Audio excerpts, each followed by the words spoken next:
Picture this. One year, you've got overflowing harvests. The very next year, parched earth and completely empty reservoirs. Wild, right? Well, welcome. In today's explainer, we're totally decoding the invisible weather seesaw that controls our global climate. This isn't just your standard forecast. We are talking about the massive, hidden forces dictating the environment right outside your door. We're literally pulling back the curtain on Earth's most powerful meteorological mystery. Let's get into it. Okay, I want you to picture the vast, seemingly endless Pacific Ocean. Now, ask yourself, what if a tiny, almost invisible 1-degree temperature shift, thousands of miles away from your home, was the exact trigger that caused your town's devastating floods or severe droughts this year? I mean, it sounds like science fiction, doesn't it? How on earth could something so far away and honestly so minor completely upend our daily lives, our agriculture, and our safety right here in Asia? Keep that mystery in the back of your mind, because unlocking that secret is exactly what we're going to do today. All right, Section 1. Meet the siblings, El Niño and La Niña. Okay, let's dive right into this. To make sense of this global weather seesaw, we first need to meet the two opposing meteorological forces sitting on either end of it. We're looking at an official comparison of the two forces dominating our climate stage. The data lays out their characteristics in Sinhala alongside their global English equivalents, showing exactly how they operate in contrast. No guesswork here, folks, just pure, hard data. Let's start with their names. The origins are actually deeply historical and Spanish. First up, we have El Niño. As the data translates for us, this means the boy or the Christ child, represented as Pirimi Lamea or Christus Belinda. Historically, South American fishermen noticed this shift around Christmas time, hence the name. Opposing him is La Niña, which translates simply to the girl, Jehanu Lamea. Now, these names might sound kind of gentle, right? But as we're about to see, the sibling rivalry between the boy and the girl literally dictates the survival of ecosystems across the globe. Moving on to Section 2, the ocean wind engine, climate mechanics. Now, I know there are probably some doubting Thomases out there watching right now. You might be crossing your arms thinking, come on, the ocean is massive. How can a tiny Pacific temperature change ruin crops all the way in Asia? That is quite a stretch. Well, think of the ocean and the atmosphere as a gigantic, finely tuned combustion engine. If a single spark plug misfires by even a millimeter, the entire engine's rhythm stutters, right? The ocean works the exact same way. A tiny change in temperature alters the pressure, which alters the wind, which basically alters the entire global weather machine. Let's look at the exact mechanics of this engine misfire.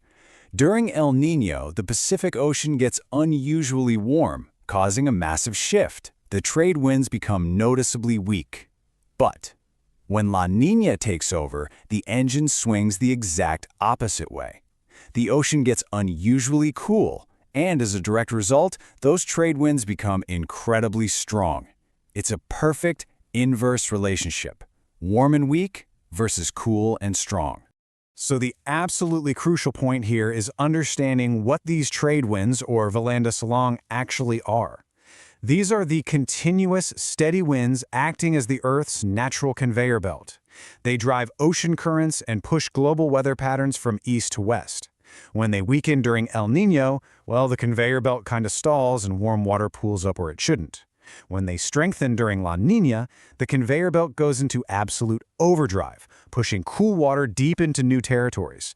They are literally the throttle of our climate engine. We're about to look at the severe consequences this has on land, specifically in Asia. But real quick, make sure you keep watching until the very end of this explainer.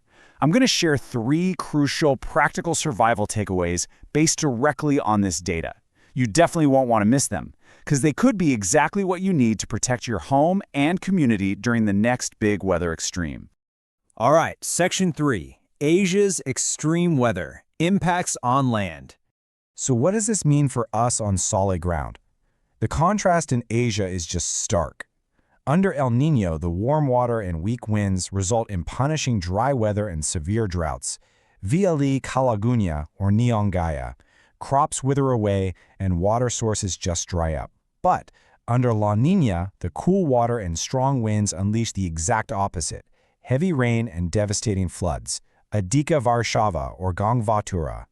the seesaw tips violently from one catastrophic extreme to the other. And this brilliantly illustrates the golden rule we all got to remember. It's a super simple equation straight from our data. El Niño equals dry weather and drought. La Niña equals heavy rain and floods. This isn't just, fun meteorological trivia. This is the fundamental rule of thumb dictating agricultural survival, economic stability, and human safety across the entire Asian continent. Which brings us to Section 4, Weather Takeaways, 3 practical steps. Knowing the equation is only half the battle, right? The other half is preparation. So here are 3 actionable steps you can use. Number 1, monitor your regional climate forecasts.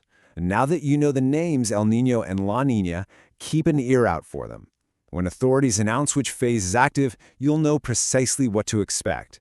Number 2, prepare water storage during El Niño. Because we know El Niño brings dry weather and droughts to Asia, the second it's announced, communities have got to prioritize water conservation and storage.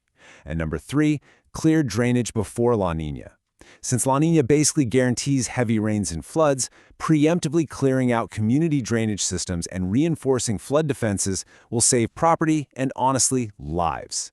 It's all about acting on the data before the weather hits.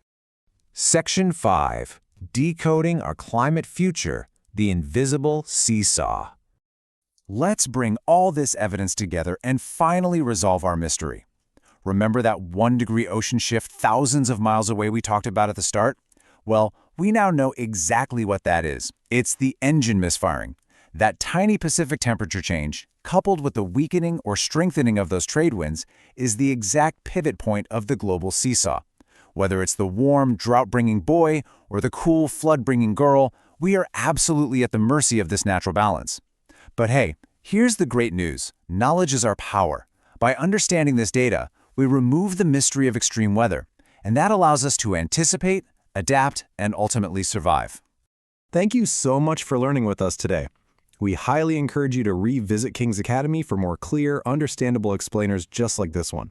But before you go, I want to leave you with something to think about.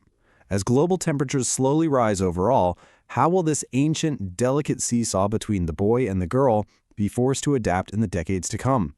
Are we looking at a future where the seesaw just completely breaks? Let us know your opinion in the comments below.